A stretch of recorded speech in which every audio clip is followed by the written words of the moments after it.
السلام علیکم ناظرین کرام، نئی ویڈیو میں آپ کو خوش آمدید کہتے ہیں۔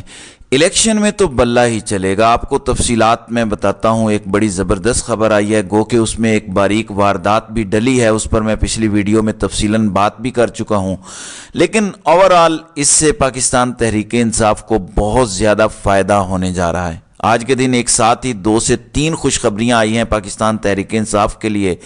دوسری خوشخبری یہ ہے کہ تقریباً 4 مہینے بعد عوام عمران خان کو دیکھ پائیں گے۔ عمران خان کو اگلی پیشی میں عدالت نے پیش کرنے کا حکم جاری کر دیا ہے ہائی کورٹ کے فیصلے کے بعد۔ اب بظاہر یہ بھی نظر آ رہا ہے کہ سائفر کیس اوپن عدالت میں چلے گا اور یہیں پہ منصوبہ سازوں کی دوڑیں لگی ہوئی ہیں۔ یہ سائفر کیس ان سب کے گلے کا پھندا ہے اور اس کے بارے میں بھی تفصیل سے میں آپ کو بتاتا ہوں۔ جبکہ دوسری جانب اسد قیصر کو کی بھی ضمانت منظور ہو گئی ہے، ان کو رہا کرنے کا حکم جاری کر دیا گیا۔ اب دیکھتے ہیں کہ انہیں رہا کیا جاتا ہے یا نہیں کیا جاتا۔ ویسے خیبر پختونخوا میں عدالتیں پھر بھی سٹینڈ لے رہی ہیں اور اس کی وجہ یہ ہے کہ 10 سال میں سسٹم کو بہت زیادہ بہتر کرنے کی کوشش کی گئی ہے۔ لوگوں کو بھی یہ نظر آ رہا ہے کہ اگلی حکومت بھی جو مرضی کر لیں کس کی بنے گی اس سے بڑا فرق پڑتا ہے۔ پنجاب کی بیوروکریسی اور عدلیہ ہمیشہ سے اسٹیبلشمنٹ کے ساتھ چلتی ہے، وہ اسٹیبلشمنٹ کو خدا مانتے ہیں، یار انہوں نے کہہ دیا تو نہیں۔ جبکہ گراؤنڈ ریالٹی یہ ہے کہ اس ٹائم اسٹیبلشمنٹ ٹل کا زور لگا کے روک نہیں سکتی پاکستان تحریک انصاف کو۔ ناظرین اکرام، کیس کچھ یوں ہے کہ پاکستان تحریک انصاف کے جو انٹرا پارٹی الیکشن ہوئے ہیں اس میں کچھ کمیاں کوتاہیاں ہو سکتی ہیں۔ ہو سکتا ہے کوئی پیپر ورک کی کمی ہو، کوئی تھوڑا سا پروسیجر فالو نہ کیا گیا ہو جس کو درست کیا جا سکتا تھا۔ اگر الیکشن کمیشن کوئی کمی کوتاہی دور کرنے کی بات کرتا تو کوئی پیپر ورک کمپلیٹ کرنے کی بات کرتا یا کوئی بھی اس طرح کی کوئی چیز کرتا تو سمجھ میں آتا تھا، لیکن الیکشن کمیشن نے تمام انٹرا پارٹی الیکشنز ہی پاکستان تحریک انصاف کے ناقابل قبول قرار دے دیے ہیں اور انہیں کہا ہے کہ آپ کے پاس 20 دن ہے، 20 دن کے اندر آپ نے دوبارہ انٹرا پارٹی الیکشنز کروانے ہیں۔ سب سے پہلے تو آپ کو میں یہ بتا دوں کہ اس فیصلے کو ہائی کورٹ میں چیلنج کرنے کا اعلان کیا گیا ہے بیرسٹر گوہر کی جانب سے، عمران خان کے وکلاء ٹیم کی جانب سے۔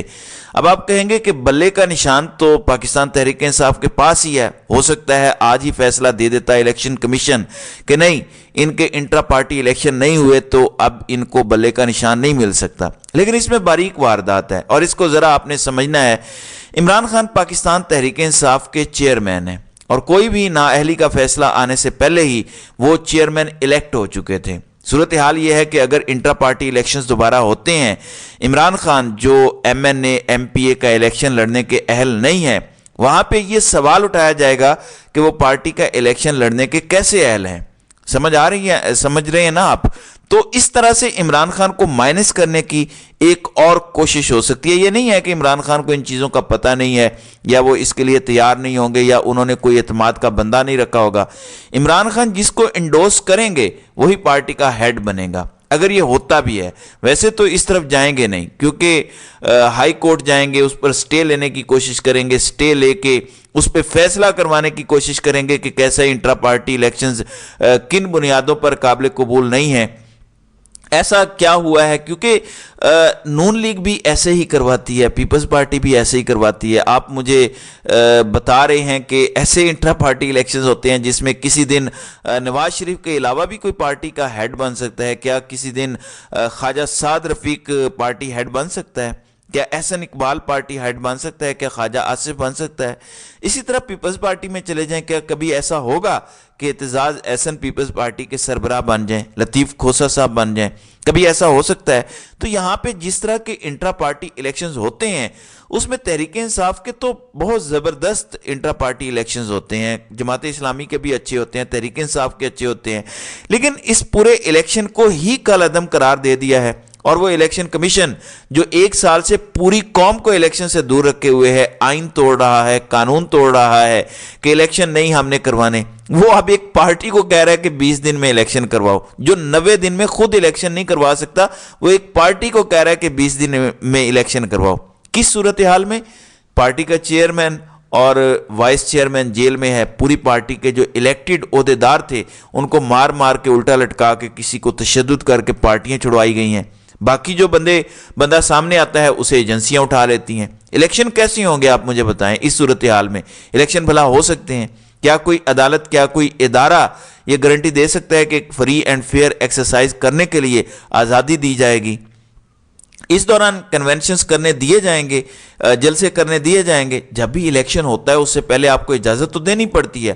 اب ایک پارٹی کو آپ 20 دن دے رہے ہیں کہ آپ الیکشن کرائیں ورنہ آپ کا نشان لے لیا جائے گا، تو یہ ہے وہ باریک واردات، ایک تیر سے کئی شکار، کہ تحریک انصاف کے الیکشن ہو، لوگوں کو سامنے آنا پڑے گا، وہاں پہ گرفتاریوں کے بھی چانسز ہوں گے، اور دوسرا عمران خان کو پارٹی چیئرمین شپ سے بغیر عدالتی حکم کے ہٹانے کا ایک طریقہ بھی بن جائے گا، کیونکہ جب عمران خان کو دوبارہ الیکٹ کرنے کی باری آئے گی تو یہی کہا جائے گا کہ جو بندہ ایم این اے نہیں بن سکتا، ایم پی اے نہیں بن سکتا، جو بندہ نااہل ہو چکا ہے، الیکشن کمیشن جس کو نااہل قرار دے چکا ہے، وہ پارٹی چیئرمین شپ کے لیے کیسے اہل ہے؟ یہ سمپل کھیل ہے جو الیکشن کمیشن نے باریک واردات کے ذریعے کھیلنے کی کوشش کی ہے۔ دیکھتے ہیں کہ اس بار عامر فاروق کون سی کلا بازیاں مارتا ہے، کیونکہ ظاہر ہے چیلنج تو اسلام آباد ہائی کورٹ میں ہی ہوگا اور آگے عامر فاروق بیٹھا ہے، لیکن مشکلات جتنی بڑھتی ہیں وہیں پہ آپ دیکھیں گے کہ آسانیاں بھی پیدا ہوتی چلی جائیں گی۔ جس طرح القادر ٹرسٹ کیس یا 190 ملین پاؤنڈ کا جو کیس ہے وہ مشرق بینک کے ڈاکومنٹ کے آنے کے بعد گٹر میں چلا گیا ہے، اسی طرح باقی بھی ان کی چالیں ناکام ہوں گی۔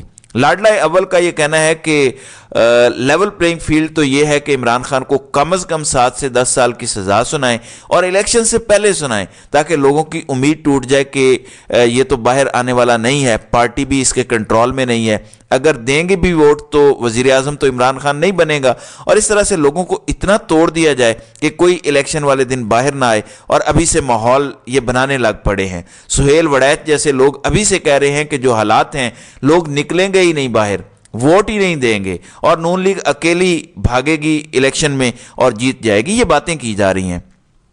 ناظرین اکرام، آپ نے ہمت نہیں ہارنی، آپ نے ووٹ دینے نکلنا ہے، اور بلے کا نشان ہو نہ ہو، جو بھی نشان ہوگا، وہ کھمبے کا نشان ہو یا ڈنڈے کا نشان ہو، عوام نے اس ووٹ اس کو دینا ہے جو عمران خان کا نشان ہوگا۔ تو عدالت نے دوسری جانب باقاعدہ ریٹن آرڈر جاری کر دیا ہے، اس میں لکھا ہے not to come up for appearance of accused person on 28 of 11 2023، یعنی 28 نومبر 2023 کو عمران خان اور شاہ محمود قریشی کو جوڈیشل کمپلیکس میں پیش کرنے کا باقاعدہ جوڈیشل آرڈر آ گیا ہے۔ یہ ذوالقرنین جو ہیں وہ جج ابو الحسنات ذوالقرنین یہ تاثر دے رہے ہیں اور اندیا دے رہے ہیں کہ اب باقی کا سارا ٹرائل اوپن کورٹ میں ہوگا۔ انہوں نے اپنے ریٹن آرڈر میں ہائی کورٹ کے فیصلے کا وہ حصہ بھی لگا دیا ہے جس میں لکھا ہوا ہے کہ پچھلی ساری کارروائی کالعدم قرار دی جاتی ہے۔ وہ اس آرڈر کا بھی حصہ ہے اور اس آفیشیل آرڈر کا بھی حصہ بن چکا ہے۔ اس کے بعد ہونا تو یہ چاہیے تھا کہ اس جج کے تمام فیصلے کیونکہ کالعدم ہوئے ہیں، اس جج کو ریکیوز کر لینا چاہیے تھا کہ میں یہ کیس نہیں سنتا، اتنی بڑی میرے خلاف ایک چارج شیٹ آئی ہے کہ میرے سارے ہی فیصلے غلط ہیں، تو میں ریکیوز کرتا ہوں، آپ کسی اور جج کو یہ کیس لگا دیں۔ لیکن ظاہر ہے کہ ایک بندے کو ٹاسک دے کے لایا گیا ہے اور اسے کہا گیا ہے کہ دلاور سے تھوڑا سا جو ہے وہ بہتر ایکٹ کرنا ہے تم نے، تاکہ دلاور والی بونگیاں نہ ہوں، تو وہ تھوڑا سا بہتر ایکٹ کرتا ہے، لیکن ایکچولی وہ دلاور الٹرا پرو میکس ہے، اس کو صرف سزا دینے کے لیے لایا گیا ہے۔ لیکن اب یہ جو ٹائم مل گیا ہے پاکستان تحریک انصاف کے وکلاء کو اور عمران خان کو ٹائم مل گیا ہے، اس میں امید یہ ہے اور یہ ٹائم ہی اور یہ گیم ہی ٹائم کی ہے۔ ابھی 28 نومبر کو پیشی ہوگی اور اس کے بعد باقاعدہ ٹرائل کا آغاز ہوگا۔ 29 اگست سے پہلے کی جو صورتحال تھی وہاں سے یہ کیس شروع ہوگا۔ 29 اگست سے لے کر نومبر تک کتنے مہینے ہیں جی؟ ستمبر، اکتوبر، نومبر، یعنی 3 مہینے گزر گئے، ابھی تک فیصلہ نہیں ہوا تھا، بلکہ فرد جرم لگی تھی اور اس کے بعد گواہان پیش ہونا شروع ہونے تھے۔ مطلب اگر ابھی سے لے کر 3-4 مہینے تحریک انصاف کے وکلاء کی ٹیم نے نکال لیے اور سزا نہ ہونے دی، 1000 طریقے ہوتے ہیں وکلاء کے پاس، جج دلاور نے تو بغیر وکیل صفائی کے موجود ہوئے فیصلہ ہی سنا دیا تھا، اور اس میں اتنی خرابیاں تھیں کہ وہ فیصلہ دنیا کے کسی عدالت میں، ایون عامر فاروق کی عدالت میں بھی نہیں کھڑا ہو سکتا۔ ظاہر ہے کچھ تو پروسیجر کو فالو کرنا پڑے گا، اس پروسیجر کو فالو کیا گیا تو